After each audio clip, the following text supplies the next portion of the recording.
Seja muito bem-vindo, você que escolheu estudar a Bíblia conosco neste canal. Seguimos com a série sobre o Sermão do Monte e hoje nós vamos ver os ensinos que Jesus nos trouxe e que estão registrados em Mateus capítulo 5, verso 27 a 37. Importante você ter em mãos a sua Bíblia para juntos podermos ler algumas das passagens. É importante também orarmos a Deus para que Ele nos oriente. E eu convido você a fazer isso nesse momento. Querido Deus, te agradecemos a oportunidade de estudarmos a Tua Palavra.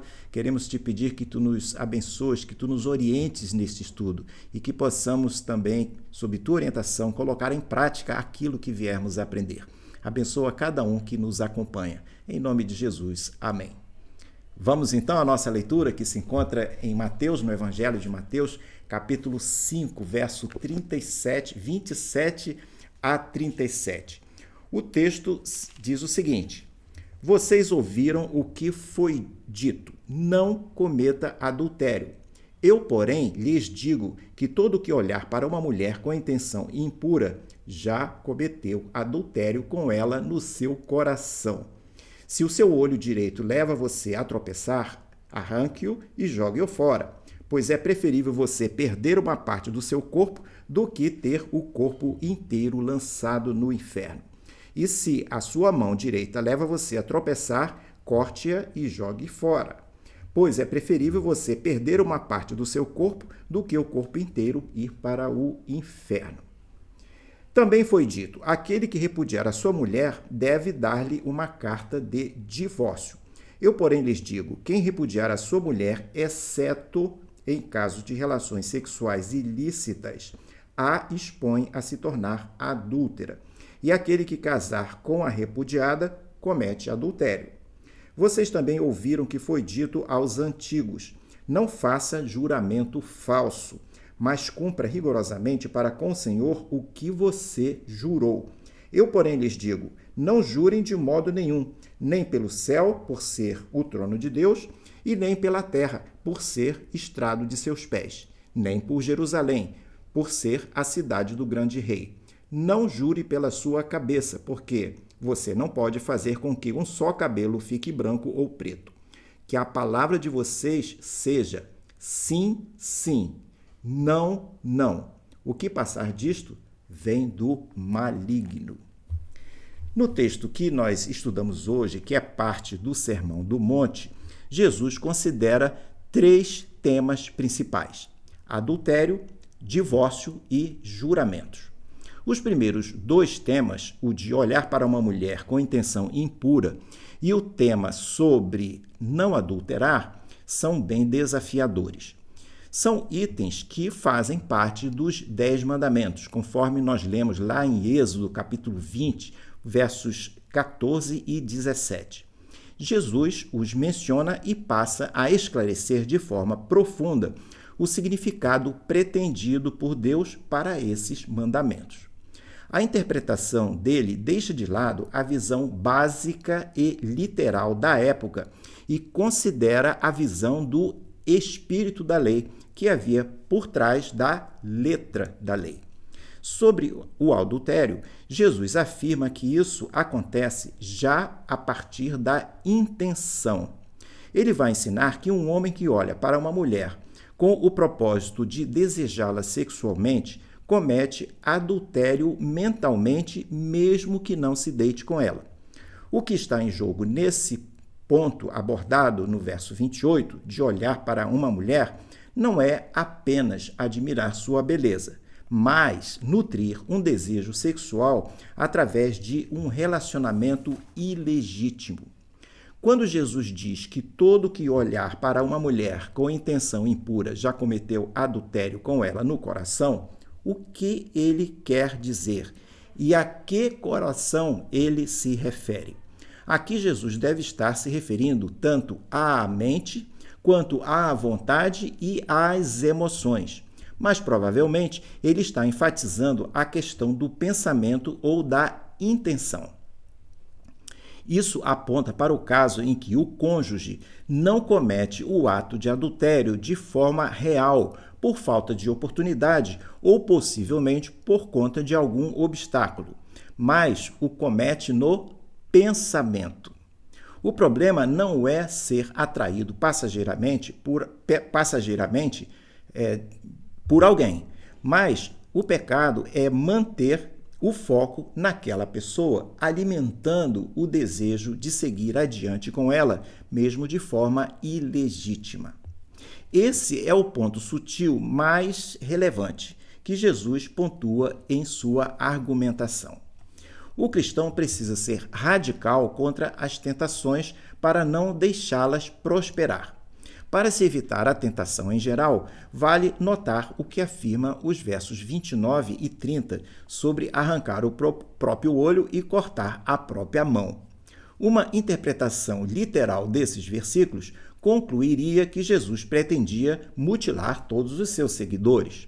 Mas, claramente, esta é uma afirmação hiperbólica, aquela que não deve ser considerada de forma literal, dado que ela foi projetada apenas para fazer um ponto usando o exagero. É o que acontece aqui. Jesus está dizendo nesses versos 29 e 30 que o cristão precisa ser radical contra a tentação para não deixá-la prosperar.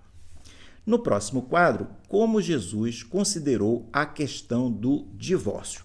Nos versos 27 e 28, Jesus corrige o pensamento e a prática dos fariseus, dizendo que se alguém olhasse para uma mulher com intenção impura, já estaria cometendo adultério. Mas aqui Jesus vai mais além. Ele aborda o mecanismo do divórcio em si, corrigindo uma visão permissiva do divórcio que havia naquela época. O que ocorre é que, essencialmente, os fariseus haviam legalizado o adultério, permitindo que eles e outros simplesmente se divorciassem por qualquer motivo e se casassem novamente. Os divórcios haviam se tornado bastante comuns no antigo Israel e no mundo antigo em geral, fato que se repete hoje em nossa sociedade. Interessante é que Jesus aborda esse assunto no meio do Sermão do Monte, talvez por conta da hipocrisia dos fariseus sobre esse tema, ou porque as consequências de um divórcio costumam impactar a vida de muita gente, tanto naqueles tempos quanto em nossos dias. Ao estudarmos esse texto de Mateus, capítulo 5, versos 31 e 32, aprenderemos princípios que poderão ajudar a proteger o casamento mesmo em uma cultura caracterizada pelo divórcio. Conforme estatísticas do IBGE, em média, para cada 100 casamentos registrados no Brasil no ano de 2019 a 2023, 43 terminaram em divórcio, ou seja, para 100 casamentos, 43 divórcios. O que Jesus nos ensina sobre isso?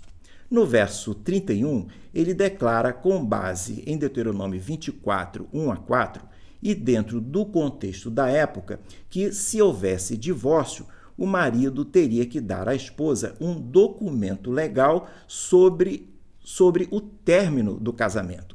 Note que essa passagem havia sido feita para proteger a esposa, ou seja, o marido não poderia simplesmente abandoná-la por capricho. O divórcio teria que ter um motivo e ser um ato formal. Isso significava que o marido precisava pensar muito antes de deixar a sua esposa. Note que a lei havia sido feita para impedir o divórcio e não para promovê-lo.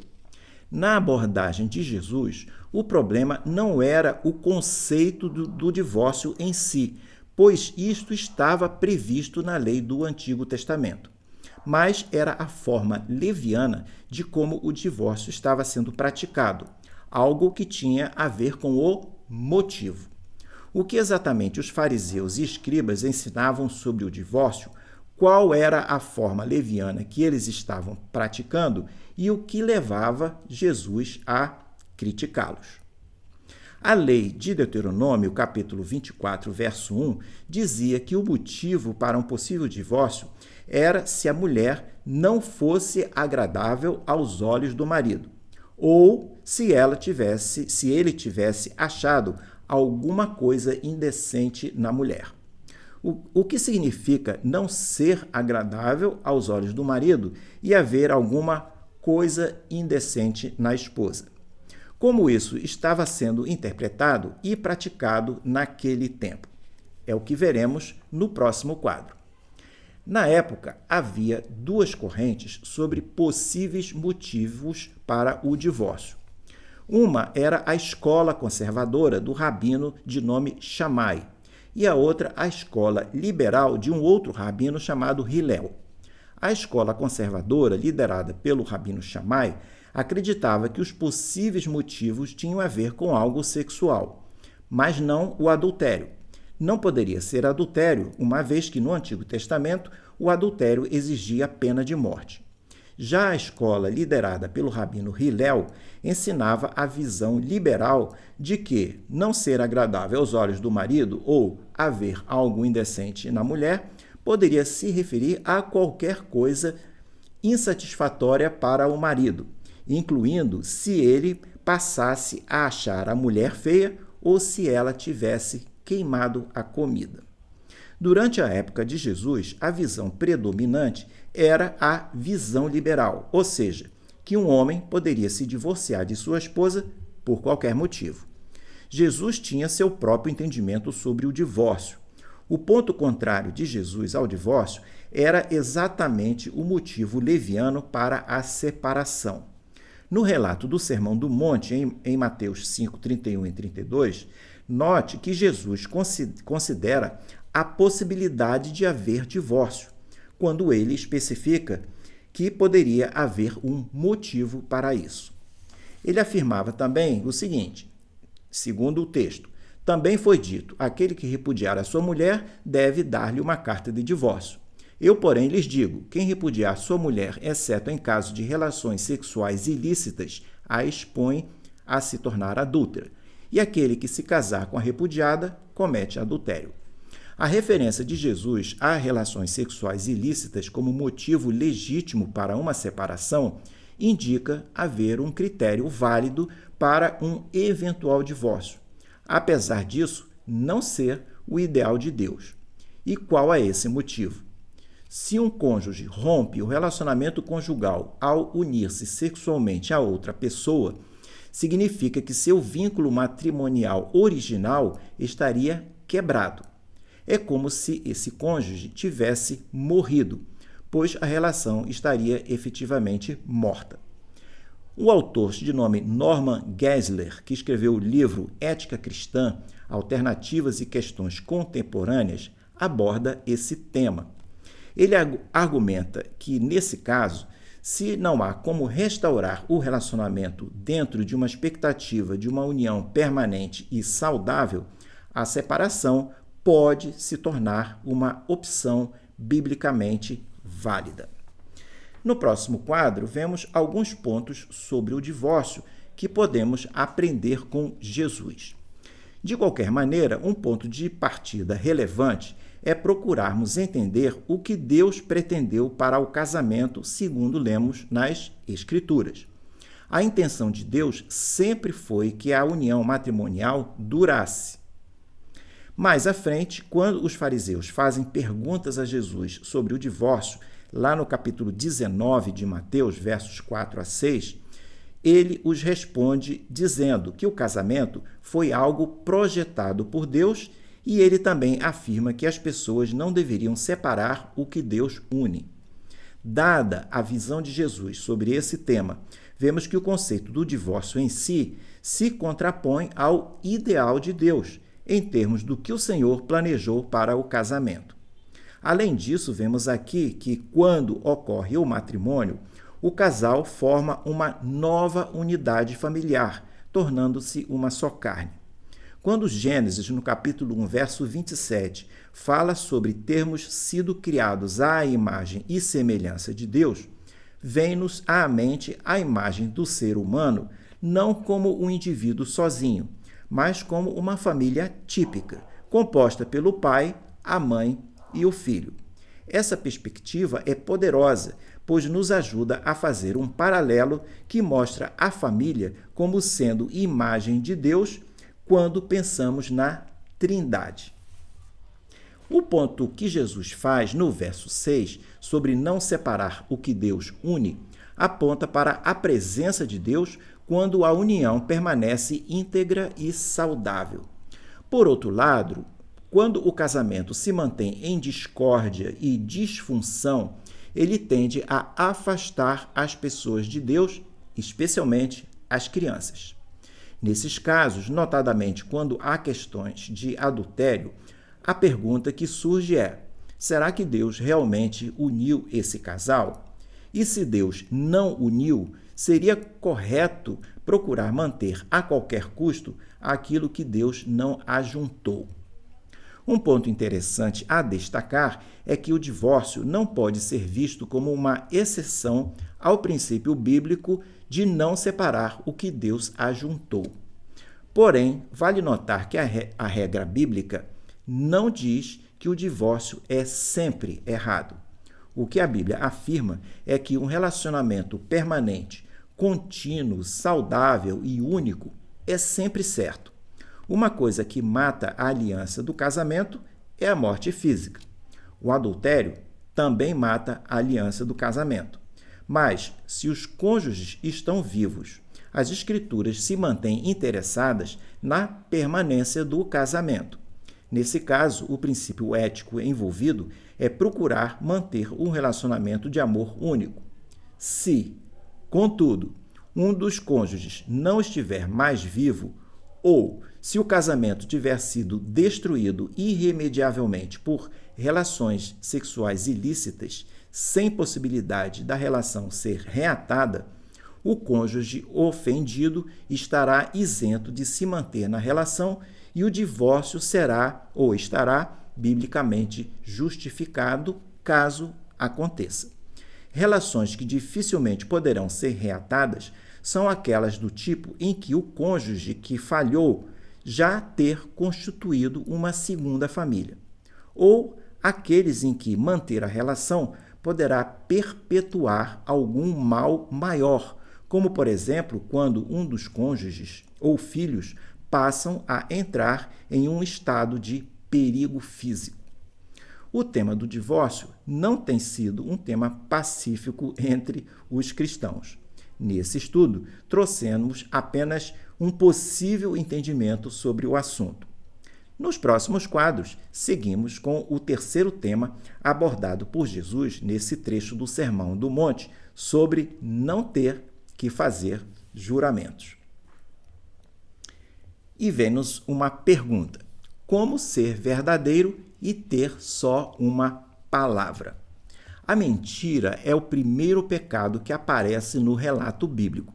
Foi quando Satanás enganou Adão e Eva, fazendo com que o mundo passasse a operar no pecado, incluindo mentir. Esse é o terceiro ponto que Jesus aborda nessa parte do Sermão do Monte. Ele busca mostrar que podemos ser verdadeiros em nossas atitudes e palavras, mesmo vivendo em um mundo de engano.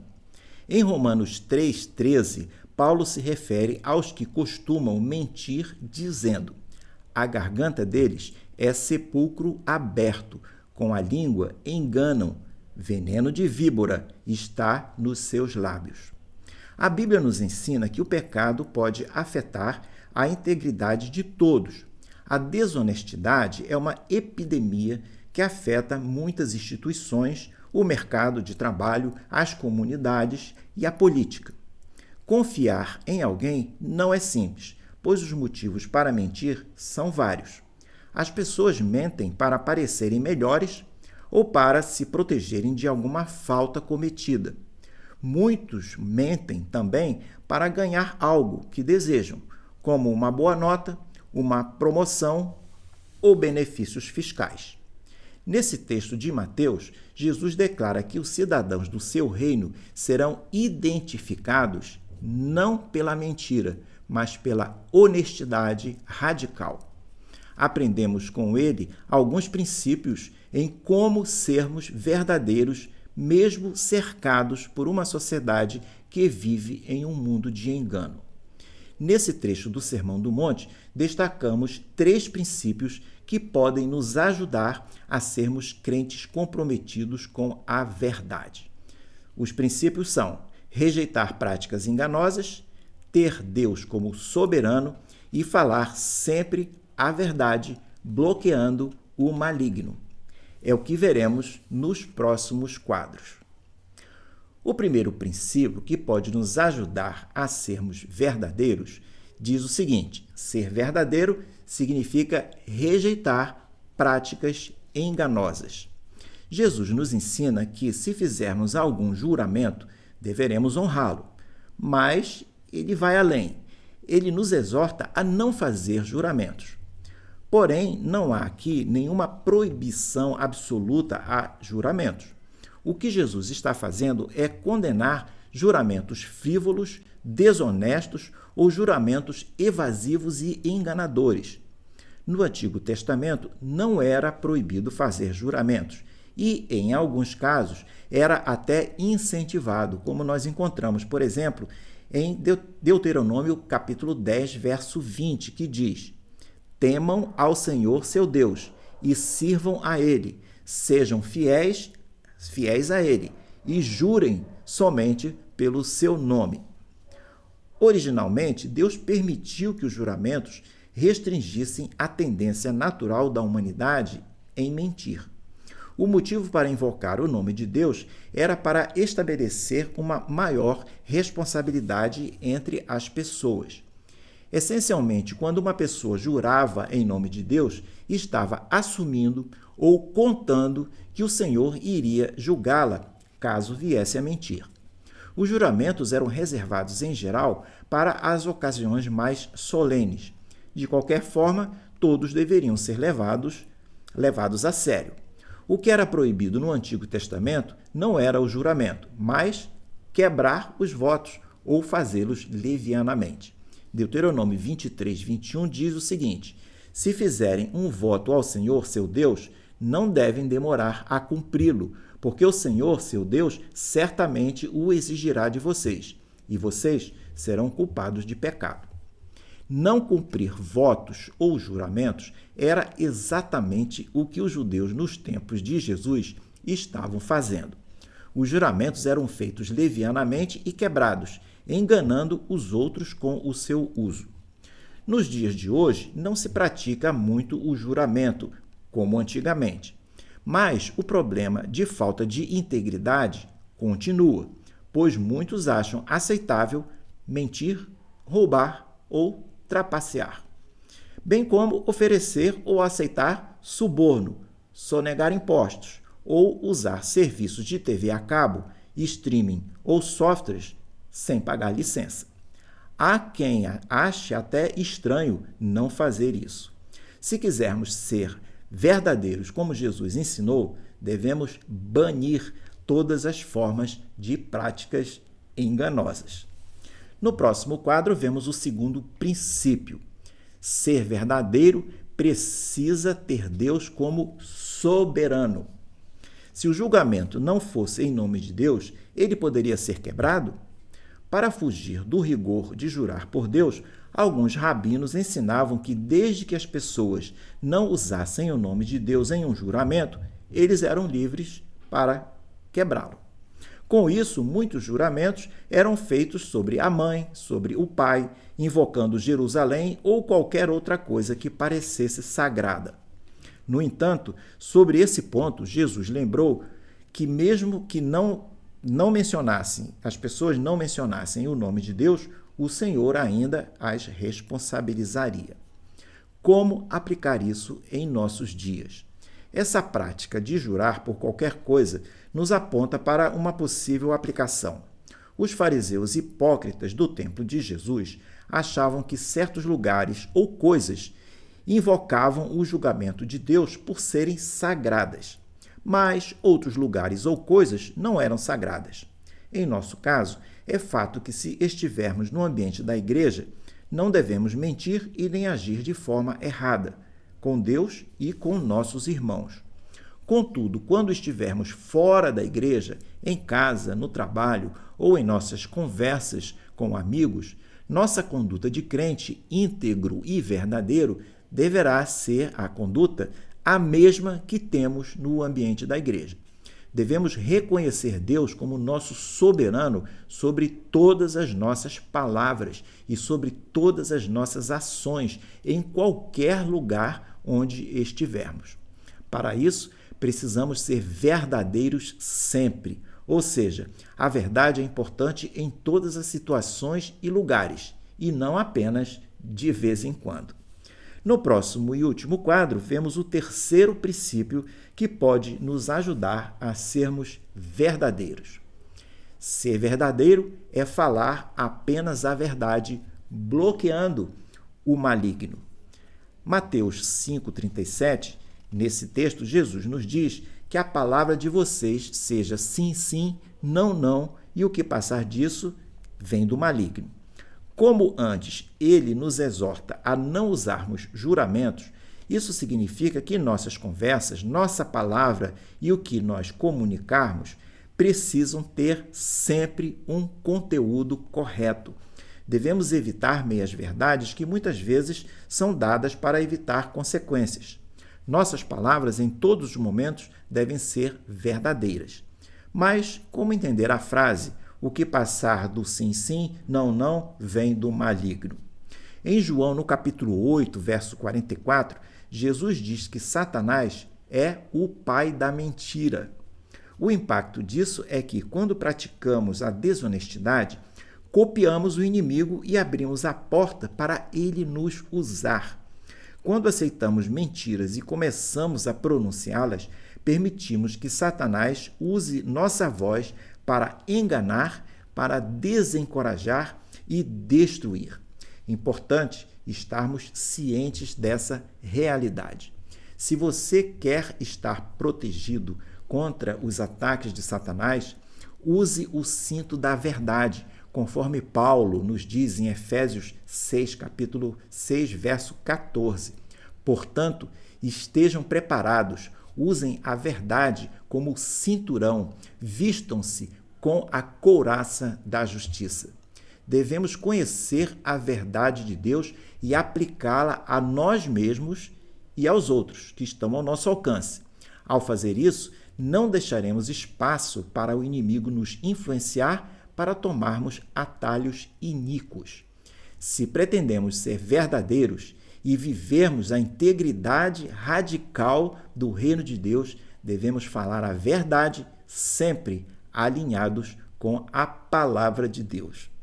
Ficamos hoje por aqui, espero que você tenha gostado dessas reflexões, desse estudo. Se você gostou, lembre de passá-los, os estudos, o link e os comentários para seus amigos. Lembre também de marcar o sininho para que você esteja inscrito em nosso canal para receber notícia dos próximos estudos. No próximo quadro, você vê o panorama de toda a série desses estudos que estamos desenvolvendo sobre o Sermão do Monte. Deixo com você um grande abraço e espero vê-lo numa próxima oportunidade. Até lá!